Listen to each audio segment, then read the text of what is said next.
유혹은 전쟁이다. 유혹한다는 것은 전쟁을 걸어오는 것과 마찬가지입니다. 안녕하세요. 최우승리 채널의 최승구 목사입니다. 본문 말씀은 잠시 후에 또 함께 읽겠습니다.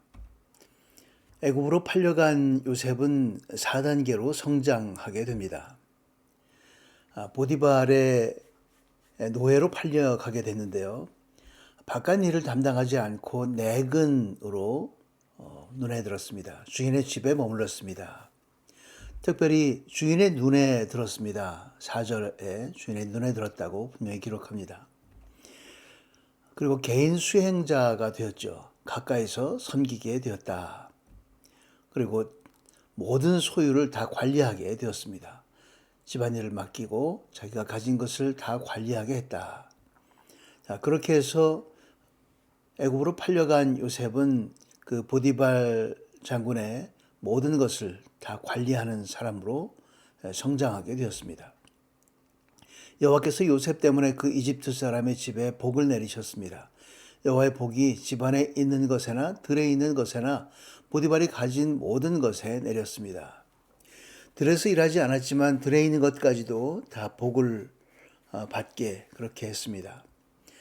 요셉 때문이었습니다. 능력과 성실성이 인정되고 주인의 완전한 신뢰를 얻게 되고 말하자면 요즘 말로 하면 경력의 정점을 찍었다. 그렇게 얘기할 수 있겠죠. 하지만 반면에 도전이 생겼습니다. 보디발의 아내의 유혹이죠.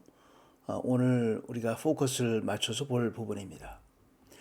요셉은 외모가 아름답고 얼굴이 잘생긴 사람이었습니다. 이런 표현은 성경의 다른 곳에는 라헬의 경우 외에는 없습니다. 성경에 남자에게 쓰여진 유일한 경우죠. 그렇게 참 잘생기고 아주 well-built 된 그런 사람이었던가 봅니다. 눈짓을 하며 그 보디발의 아내가 눈짓을 했다. 욕망과 음탕함의 상징입니다. 눈짓을 하면서 어떻게 뭔가를 해보자 하는 거였죠. 나와 눕자 결정적인 말을 합니다. 여자가 남자에게 이렇게 노골적으로 얘기하는 것은 성경의 다른 곳에 없습니다. 유일한 표현입니다. 욕망의 노예가 된 거죠. 실제 노예는 요셉인데 이 여자가 욕망의 노예로서 이제 요셉을 향한 욕망을 드러냈습니다. 날이면 날마다 요셉에게 끈질기게 요구했습니다. 거의 스토커 수준이었습니다. 그렇게 요구한다는 것은 언어폭력에 해당하죠. 요셉의 옷자락을 붙잡고 말했습니다. 급기야는 옷자락을 붙잡고 말할 정도로 물리력을 행사했지만 결국 불발로 그치게 되었습니다. 자, 거기에 대해서 응전합니다. 요셉의 대처. 성적 난잡함이 모든 노예 사회의 보편적 특징임에도 불구하고 요셉은 그런 노예처럼 살지 않았습니다. 주인 아내와 관계는 노예들에게 기회였습니다.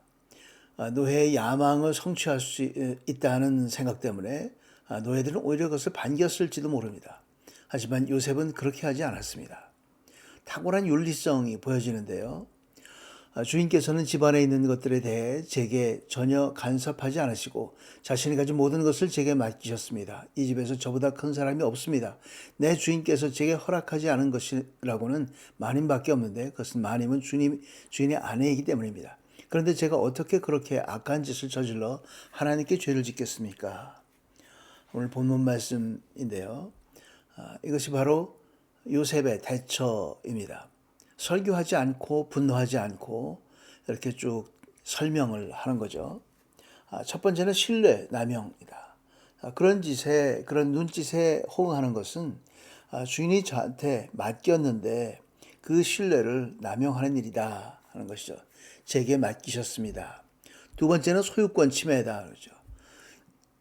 허락하지 않으신 것인데 소유권이 주인에게 있는데 그것은 마님과 관계는 소유권 침해입니다. 그런 거죠. 세 번째는 그 범법을 하면 그 종교적인 성격에 하나님께 죄를 짓는 것입니다. 하고 하나님과의 관계가 분명하게 있는 사람임을 선포하게 됩니다. 남들 다 그러는데 대세를 따르지 않고 트렌드를 따르지 않고 오직 하나님과 자신과의 관계를 이렇게 천명하는 이 요셉의 대처에 대해서 그냥 이 여자는 물러나지 않았습니다. 유혹자는 끝까지 유혹합니다. 유혹을 이기는 자는 끝까지 또 이깁니다. 이 스토리는 성경의 처음부터 끝까지 이어지는 스토리인데요. 유혹자는 항상 힘이 있습니다. 권력이 있거나 힘이 있거나 파워가 있거나 설득력이 있거나 힘이 있고 통제력이 있습니다. 자, 힘과 통제력입니다. 요즘에 유행하는 용어이기도 합니다. 국제정치에도 등장하는 말이죠. 유혹을 이기는 사람은 하나님이 함께합니다. 자, 유혹을 이겨서 그 자리에서 그것을 이길 수 있는 것이 아니라 하나님께서 만들어주시는 거죠. 형통하게 합니다. 요셉의 경우에 보디발의 모든 일들이 형통함을 얻게 되었지만 유혹자에게 결국은 지게 되고 유혹자로 인해서 감옥에 갇히게 되지만 하나님께서 그것을 통해서 더 크게 요셉을 쓰시는 사건을 우리가 알고 있습니다. 그것이 바로 유혹을 이기는 거죠.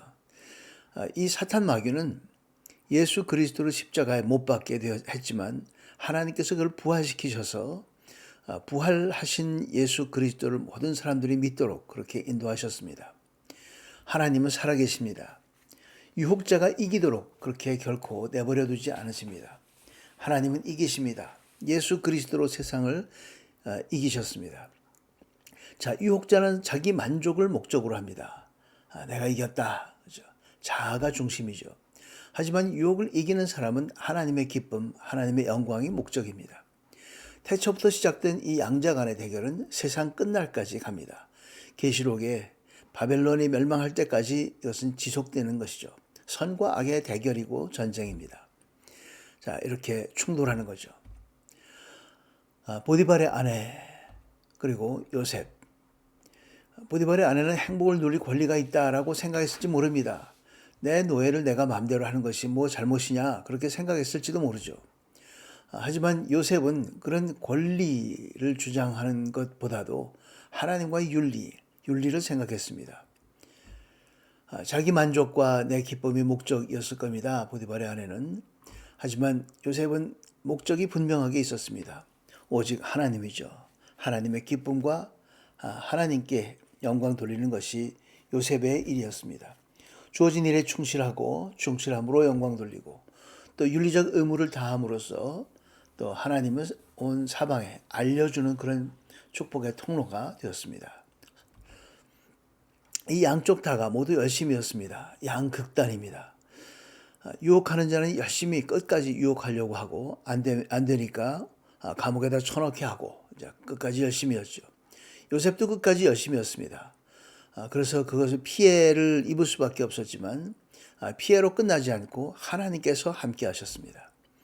목적과 수단이 모두 서로 다릅니다. 세상의 목적과 수단이 이기는 것 같이 보여도 결국 하나님과 함께 하신 이 요셉의 삶이 하나님께서 어떻게 하시는지 우리 모두는 잘 알고 있습니다. 자, 적용해 봅니다. 나라나 집단이나 인생이나 모두 똑같습니다. 자, A라는 것이 A와 B가 있는데 A는 자기 만족을 목적으로 하고 힘과 통제력을 사용하고 권리를 주장하는 권리 주장의 시대를 사는 사람이라고 친다면 B는 하나님의 기쁨과 영광을 목적으로 하고 성실과 충성하고 그 중심에는 윤리와 공의가 있는 그런 사람이다. 그런 집단이다. 그런 나라다 했을 때 A와 B 요셉을 향한 하나님의 은혜를 예측할 수 없듯이 우리를 향한 하나님의 도우심은 예측할 수 없습니다. 자, B라고 하는 나라를 하나님께서 어떻게 쓰시는지 이렇게 성경을 통해서 보여줍니다. 그 커뮤니티, 그 공동체가 어떻게 되는지는 우리 모두가 결론을 잘 알고 있습니다. 그것이 성경의 스토리입니다. 교회는 이 B가 되어서 세상에 의해서 피해를 입고 또 고소당하고 유혹당하고 할 수 있지만 결국은 예수 그리스도로 말미암아 하나님과 함께 하심으로 결국 승리하게 됩니다.